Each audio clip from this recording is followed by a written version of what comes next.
Isang mapagpalang araw na naman po sa bawat isa. Ditong Sabado nga, may ride kami ni Daddy Pot. Si Daddy Pot ay isa sa mga photographers na kasama natin dito sa Tanawin Road. At pupunta nga kami ngayon sa Usboy Falls. Dito na rin kami nagkita sa Tanawin Road 8 AM ng umaga. Sinigurado ko na nga na may sapat akong tulog at nakakain bago umalis ng bahay. Dahil alam ko na mahirap yung dadaanan namin. Pero ito pa lamang unang beses ko na pupunta sa Usboy Falls. At nasalubong nga namin tong dalawang batang bikers na to at muntik pang maging kwento yung isa. Pagtatawid, ugaliing titingin muna sa likod kung merong sasakyan o motor dahil napakadelikado. Lalo na't paahon pa naman ang kalsada na to. Dito nga pala kami dadaan sa may Mavericks Resort. At maya maya ay simula na ng trail. Kaya't nagpahinga lang din kami ng saglit. At simula na nga ng trail, so ako hindi ako masyadong marunong pagdating sa mga ganitong kalsada. Buti na lang at medyo tinuturuan tayo nito ni Daddy Pot dahil sanay na sanay sila sa mga ganitong daanan.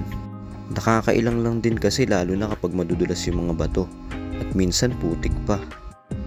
Mas nakaka-enjoy din siguro to kung maganda-ganda yung suspension na gamit natin sa harapan. Sa ngayon kasi stock pa lang yung gamit ko kaya medyo maganit siya gamitin. At yung gulong na gamit natin ay hindi pa talaga pang off-road or pang trail. Medyo pang fast rolling pa kasi to. Kaya't medyo mahirap talaga siya sa mga ganitong terrain. Ito nga yung unang tinawiran namin na tulay na kahoy at nilakad ko lang dito dahil medyo madulas daw rito, sabi ni Daddy Pot.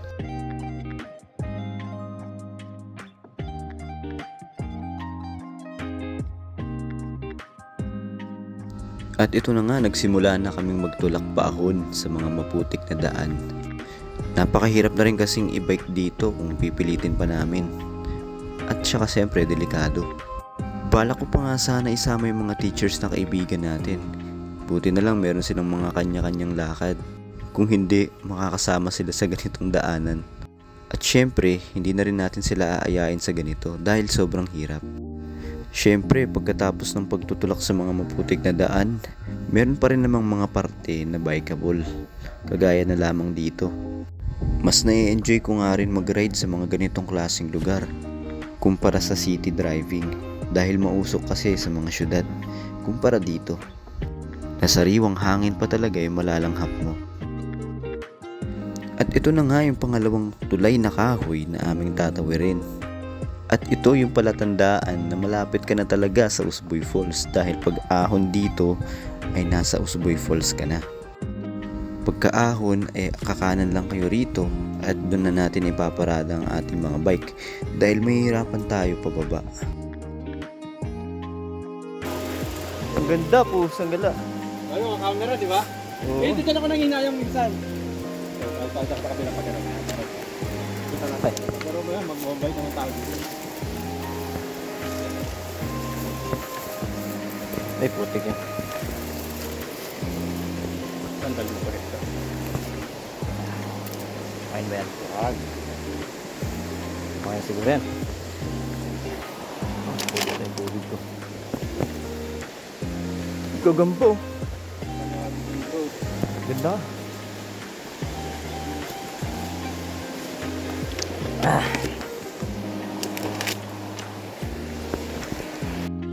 Okay, dito na tayo sa Usboy.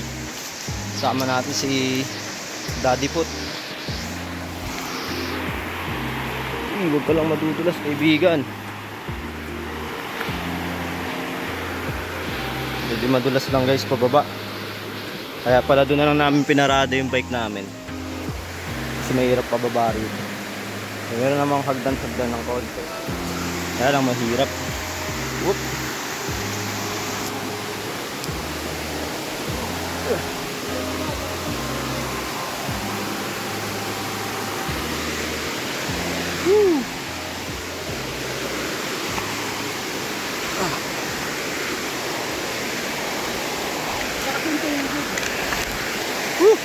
Ganda.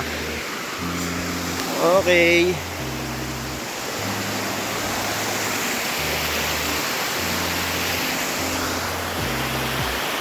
Bababad tayo.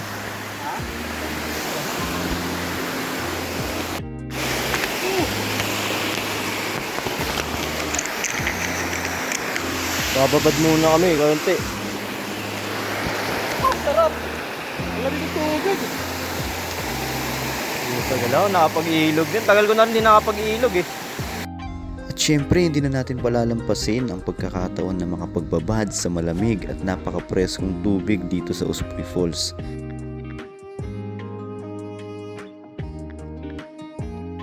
Maya-maya nga'y may dumating din ng mga bikers na mga kasunod namin. So nasa 6 yata sila. At kasama nga nila ang isa sa mga kilala sa mountain bike community na si Abol. Nakakilala rin naman pala ni Daddy Pot. View? Abot na ito. Kaya ito ang malakas.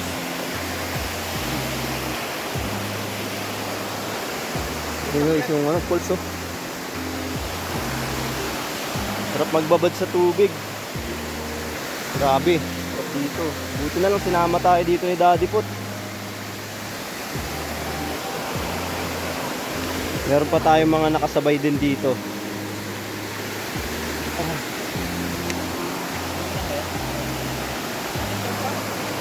Pagkapuyat, nag-bike.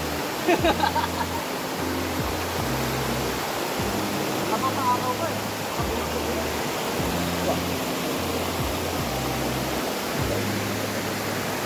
Pero maganda rin ako. Babalik tayo rito, sasama natin sila Boss Mac. Ayun o. Bakit sa ako? Wala yan. Ang tindi nga eh. Alam na yan. Kilala yun sa Ha? kilala sa mga dito. Maraming binutas sa trail. Oh? Siya? At trail. Sila. Fairview yan, kapitbahay namin sa Fairview yan. Ay, yung kanina? Kilala ko lang siya doon sa mga taga Fairview pa rin na kaibigan ko. Sabi ko dito. Bakit ko nakabot ko maalala dati? Sabi ko, yan ka lang. Sa kabila. Uy, meron din ditong magandang spot. Sila rito.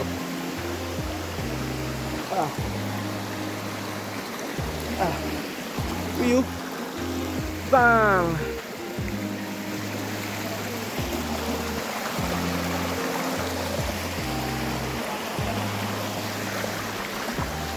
Sayang lang, hindi ko nadala yung ano ko. Hindi ko nadala yung camera ko. Medyo sarap pag ano dito. Hindi mo kayo. Ang malalim-lalim. Lakad pa tayo konti. Dapat pala nadala ko yung camera ko para maganda mag-picture. Maganda mag-picture dito guys. Unang beses napunta ko pa lang to sa Usboy.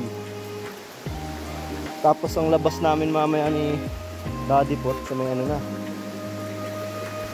Sa may Strabial o Padre Pio. Medyo explore lang natin ng konti. Ganda.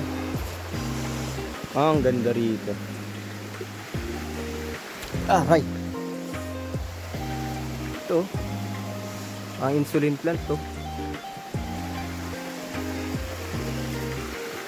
Wow, ang ganda pa.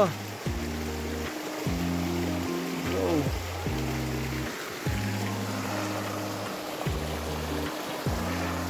Panalo rito guys. Mahirap lang siya puntahan kasi lalo na putikan. Bike lang talaga. Pero panalo, promise. Ganda.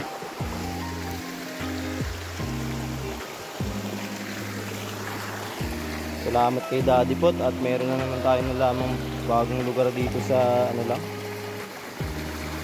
Sa San Jose pa rin yata ito.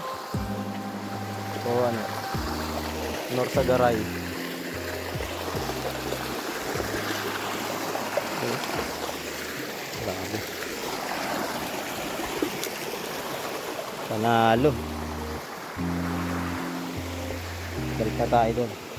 So explore na lang natin ito sa susunod.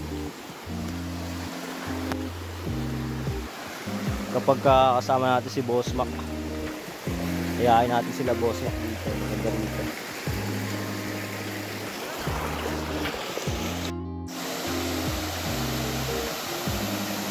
Okay.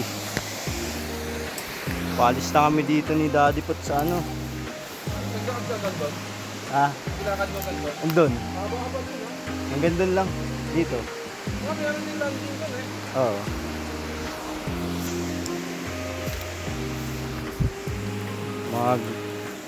Pupunta na kami sa Strabial.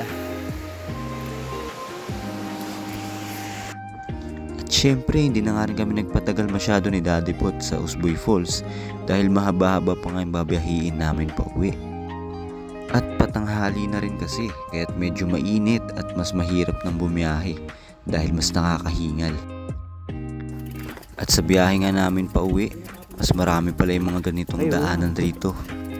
Mas maputik at mas mahirap dahil mas malalalim yung mga rat o yung mga uka ng kalsada.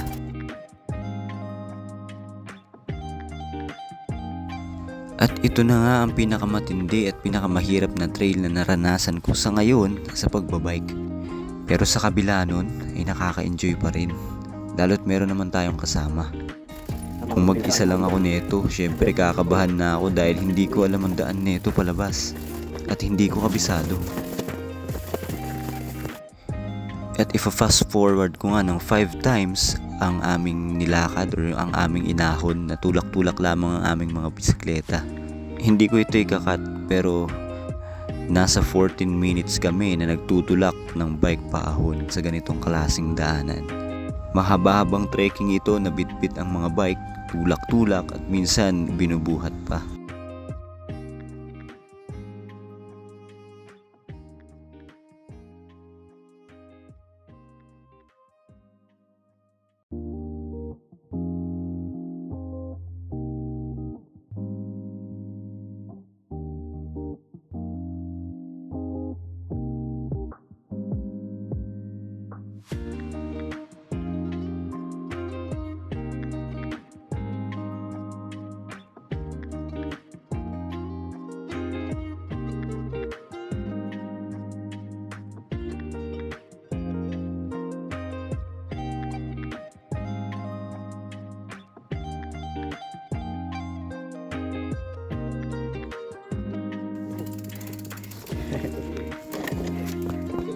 Dapat sila marami eh.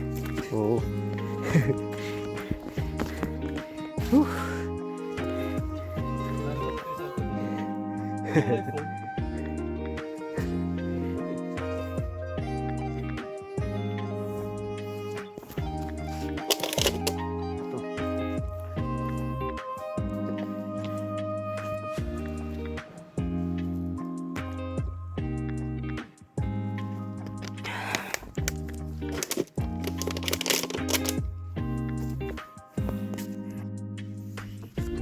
Okay.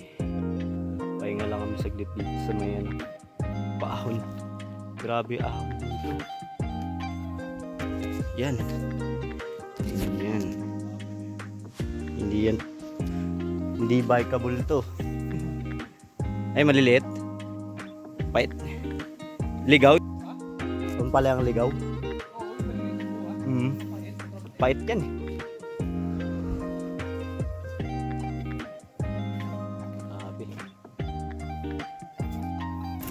Pagkatapos nga ng mahaba-habang trail ride ay nakarating na kami rito sa Strabial. Dito nagkaroon na ako ng pag-asa dahil alam ko na rito.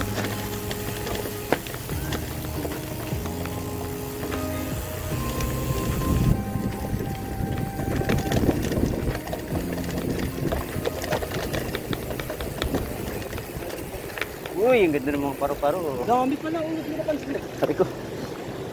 Ay, naayos na. Karangan. Ginawang parang pool. Try ko. Parang gusto may dugtog yung sapatos ko para malilitan. Tawid na ba?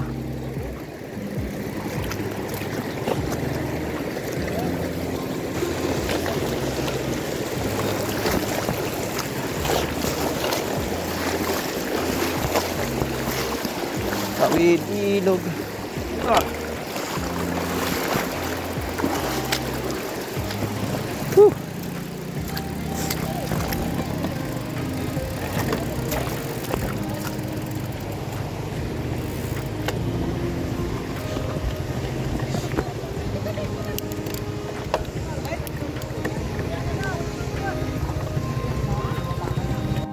At hanggang dito na nga lang din ang ating video dahil nalobat na ang aking cellphone. At pagkagaling nga pala namin dito ay dumiretso pa kami ng Bulak Trail para doon na dumaan pa uwi hanggang Tanawin. At sa crossing ng Tungko na kami naghiwalay ng daan ni Daddy Pot.